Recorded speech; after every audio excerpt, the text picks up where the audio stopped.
Hai Z-Friends. Tetap ya harus pakai masker meskipun lagi berlibur. Saat ini Z-Friends, seperti Z-Friends bisa lihat di belakang aku, keren banget ya suasananya. Aku sedang berada di Danau Linau. Ini terletak di Tomohon, Sulawesi Utara atau Manado gitu ya.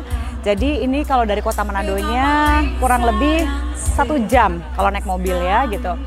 Di sini udaranya lumayan dingin, dan setelah masa pandemi baru kali ini saya benar-benar bisa kayak, iya memang sih saya udah ke Sukabumi waktu itu ya, tapi kali ini tuh bener-bener yang liburan banget gitu akhirnya, bertemu dengan keluarga. Cuma ya memang kali ini memang harus jaga jarak gitu karena masih dalam resiko ya, dan masih dalam resiko COVID dan pandemi, jadi ya tidak mau mengambil resiko terlalu banyak lah.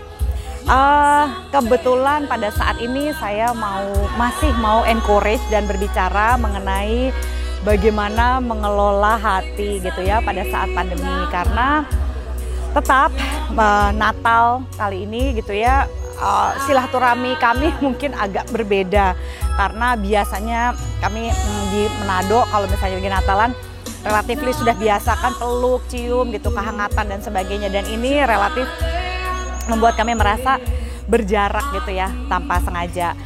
Saya cuma mau mengingatkan bahwa pada masa-masa pandemi terasa sekali bagaimana rasanya punya hubungan yang virtual gitu ya dengan orang-orang yang terdekat kita. Mungkin kalau mau dilihat silver lining atau sisi baik dari kondisi ini, kita akan lebih bersyukur terhadap kehadiran seseorang, kita akan lebih bersyukur untuk bisa lebih mindful gitu ya. Justru pada saat-saat pandemi seperti ini akan membantu kita untuk mampu lebih banyak berterima kasih mungkin ya kepada hubungan kepada orang-orang yang benar-benar real pernah ada. Nah kan kita sering banget terkoneksi itu lewat gadget kita gitu. Kita berapa kali kita lebih sibuk pada gadget kita dibandingkan kepada orang yang nyata. Kadang-kadang kitanya ada di sini, tapi hati kita tidak ada bersama dengan orang yang sama, pikiran kita tidak bersama dengan orang yang sama. Nah kalau dalam urusan bercinta, Z-Friends ya, orang-orang yang tidak mindful gitu, kan seringkali banyak orang bertanya gitu pada saya, Mbak Zoya, saya kepengen dong gitu punya hubungan seks yang lebih berkualitas, saya kepengen hubungan seksnya tuh lebih oke gitu, gimana ya Mbak Zoya caranya? Sebenarnya banyak orang lupa gitu ya, yang namanya the real mindful itu adalah jika kamu ya bersama dengan pasangan kamu itu mampu gitu untuk misalnya berada jadi ketika badan Anda sedang ada di sini ya, tubuh Anda ada di sini, hati dan pikiran Anda juga harus bersama dengan orang yang sama. Nah hal-hal seperti ini akan memudahkan Anda ketika bercinta, Anda lebih terkoneksi dengan pasangan Anda. Jangan lupa Gottman dari Washington University juga sudah mengatakan tatapan mata, holding hands gitu ya, itu adalah kualitas-kualitas kecil dari ritual romantik yang akan membantu Anda dan pasangan untuk bisa lebih dekat dan lebih mesra lagi. Gak mungkin kalau Anda ini bercinta, langsung ingin passionate seperti dulu lagi. Kadang-kadang orang lupa untuk bisa kembali ke masa-masa dulu seperti baru menikah, ketika pasangan baru misalnya baru pertama kali berdekatan dan sebagainya.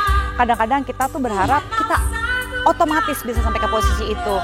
Padahal kita lupa pada saat kita bisa nih ya untuk bisa punya hubungan seksual yang luar biasa, itu sebenarnya kembali kepada bagaimana kitanya ini gitu ya, itu bisa menimbulkan lagi, bisa jatuh cinta lagi, bisa mengangkat semua perasaan-perasaan yang pernah ada.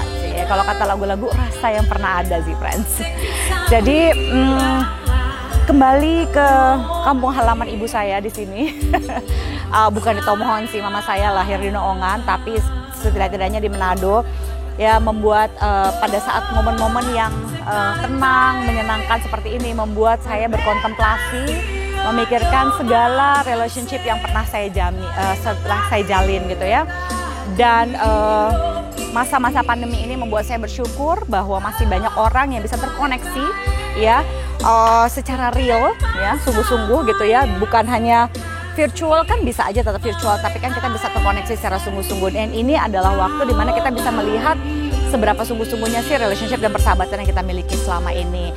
Mungkin bagi mereka-mereka yang long distance marriage atau yang memiliki long distance relationship merasa ya udah biasa kita mah jauh-jauhan kayak gitu, tidak terkoneksi secara sungguh-sungguh. Tapi gitu ya, mungkin bagi mereka-mereka bisa belajar dari mereka yang sering long distance relationship bahwa kondisi-kondisi kadang-kadang harus membuat terpisah, tapi bukan berarti hati terpisah. Oleh karena itu, ya hargailah setiap waktu, ya bangunlah setiap kasih sayang, cinta, passionate, sehingga pada saat Anda bercinta, karena jangan lupa ya, it take love to make love, butuh cinta untuk bisa bercinta sih friends.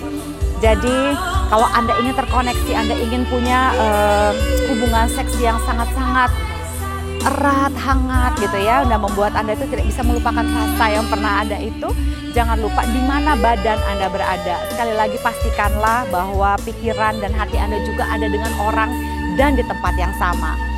So, pada kesempatan kali ini saya mau mengingatkan supaya Anda bisa memiliki kehidupan bercinta yang luar biasa di ranjang. Pastikanlah bahwa ketika Anda sedang berdua dengan pasangan Anda gitu ya, Anda membangun hal yang kecil-kecil ini gitu ya. Jangan tiba-tiba aduh udah jauh nih, udah berjarak, tiba-tiba bisa langsung set dalam hitungan detik gitu Anda bisa balik lagi, nggak bisa. Semuanya harus bisa berproses, dan proses inilah yang membuat hubungan itu jadi tambah indah. Ada seorang individu pernah bertanya pada saya di saat live, Mas Zoya, kapan sih hubungan yang paling bahagia di dalam sebuah relationship itu? Saya katakan bahwa yang paling bahagia dalam sebuah relationship adalah ketika kita berhasil melampaui sebuah masalah besar dalam relationship. Misalnya apa? Perselingkuhan, gitu ya. Kita berhasil melewati rasa bosan, gitu ya. Kita bisa akan melewati rasa-rasa yang tidak nyaman yang pernah dialami berdua, atau misalnya rasa flat gitu ya, atau couple burnout karena sibuk kerja dan segala macam, akhirnya jadi burnout walaupun tidak ada selingkuhan dan sebagainya. Nah, orang-orang atau setiap pasangan yang berhasil melewati kebosanan yang dahsyat, couple burnout ya, perselingkuhan dan sebagainya, mereka lah yang sebenarnya bisa dibilang adalah momen paling bahagia dalam hidup mereka. So, bagaimana dengan momen paling bahagia dalam hidup kamu sih friends? Jadi kamu dan pasangan bisa bahagia jika segala sesuatunya dibina secara perlahan. Kalau bahasa susah psikologi adalah precipitating event. Precipitating event inilah yang akan membantu kamu semua sih friends untuk bisa terkoneksi di level yang lebih dalam, connection, dan akhirnya bisa memiliki hubungan seks yang berkualitas. So, terima kasih untuk menyimak saya, Zoya Amirin. Saya lagi mau terus menikmati suasana di Danau Linau Tomohon, Sulawesi Utara, dan kita mau lihat nih, tadi nih warna danaunya hijau muda, Tosca begitu sih friends. Sekarang udah mulai hijau tua. Pernah gitu ya, dia itu saya pernah lihat dia agak putih lalu merah gitu. So it was amazing to be here. Jadi jangan sampai kita udah di tempat yang paling romantis kita nggak bisa romantis sama pasangan ya. Pastikan bahwa setiap hal-hal kecil itu ada di dalam hubungan, sehingga pada saat kita ada di tempat yang paling romantis seperti di Danau Linau ini ya, semuanya terkoneksi dan kamu benar-benar bisa romantis berdua dengan pasangan. Sampai ketemu lagi di episode-episode berikutnya bersama saya, Zoya Amirin. Bye friends.